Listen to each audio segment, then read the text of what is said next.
When I first read Tennessee's Partner by Bret Harte, I have to admit I didn't really get it. So I went to the farm and I hung out with the chickens for a little while. That's Earl, isn't he handsome? Don't flap your wings at me. Then I went over to the horses, and as I was staring into DJ's nostrils, I had an idea.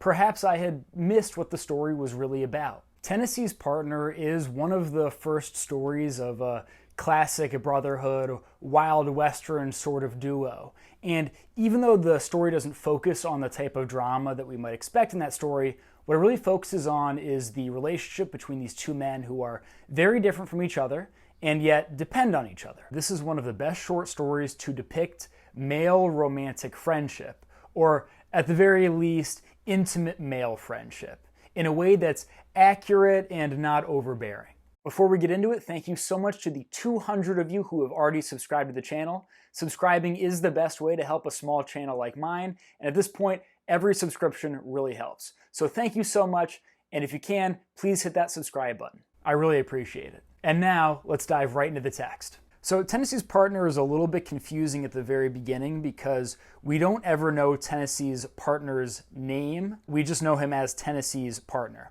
Similarly, there's the character named Tennessee, right? There's Tennessee himself. And so going back and forth between Tennessee's partner and Tennessee at the start of the story when all the characters are being introduced is a tiny bit confusing, but on your second read through, it's pretty easy. I really like the first line here, so I'm just going to point it out. I do not think that we ever knew his real name. Then we get a paragraph about the Sandy Bar, 1854, and how most men are given nicknames in this part of the world. You really get a good sense of the environment that the story is taking place in. Once again, as always with stories like these, we look for environment, character, and conflict. And the environment is established right away with the naming of the characters. All right, so back to Tennessee's Partner. That he had ever existed as a separate and distinct individuality, we only learned later. So he's always been a sidekick to Tennessee. Then we go on to talk about his wife. That week they were married by a justice of the peace and returned to Poker Flat. I'm aware that something more might be made of this episode, but I prefer to tell it as it was current at Sandy Bar, in the gulches and barrooms, where all sentiment was modified by a strong sense of humor. Of their married felicity, but little is known, perhaps for the reason that Tennessee, then living with his partner, one day took occasion to say something to the bride on his own account, at which it was said she smiled not unkindly and chastely retreated, this time as far as Marysville, where Tennessee followed her, and where they went to housekeeping without the aid of the justice of the peace. Okay, so if you missed that, Tennessee ran off with his partner's wife. Tennessee's partner took the loss of his wife simply and seriously, as was his fashion. But to everybody's surprise, when Tennessee one day returned from Marysville without his partner's wife, she having smiled and retreated with somebody else, Tennessee's partner was the first man to shake his hand and greet him with affection. The boys who had gathered in the cannon to see the shooting were naturally indignant. Their indignation might have found vent in sarcasm, but for a certain look in Tennessee's partner's eye that indicated a lack of humorous appreciation. In fact, he was a very grave man with a steady application of practical detail, which was unpleasant in a difficulty. Okay, so by establishing the environment and the characters, we almost get a conflict, but then it turns out that's not going to be the conflict of the story. Everybody thinks Tennessee's partner is going to be pissed off for a good reason because Tennessee, well, ran off with his wife.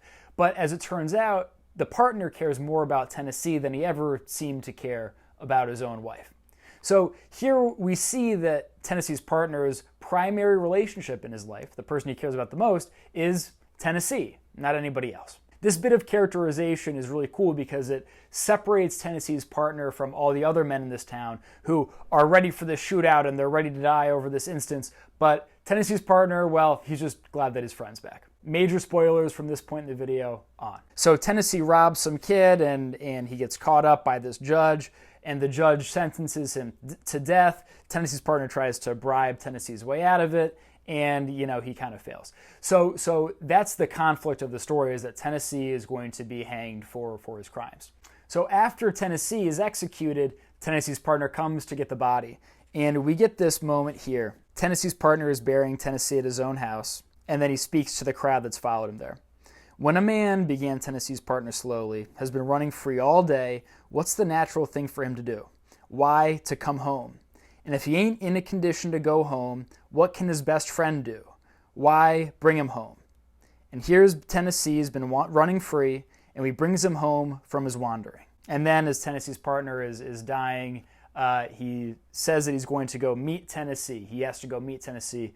And we end with Tennessee, partner, and so they met. So Tennessee's partner dies shortly after Tennessee does.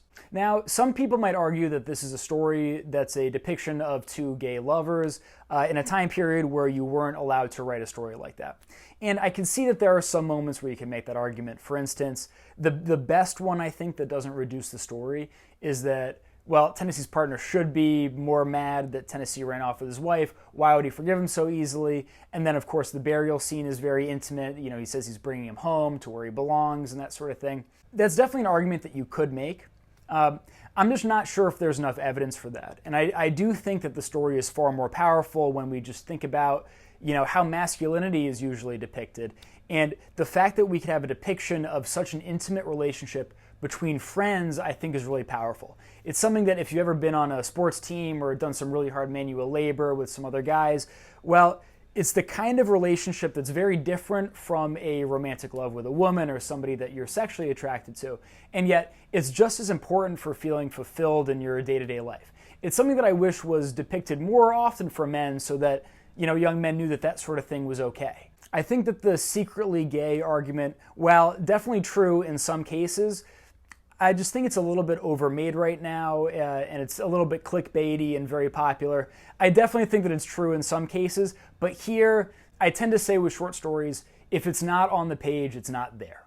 So again, I think that the story is more powerful if this is simply an intimate male friendship.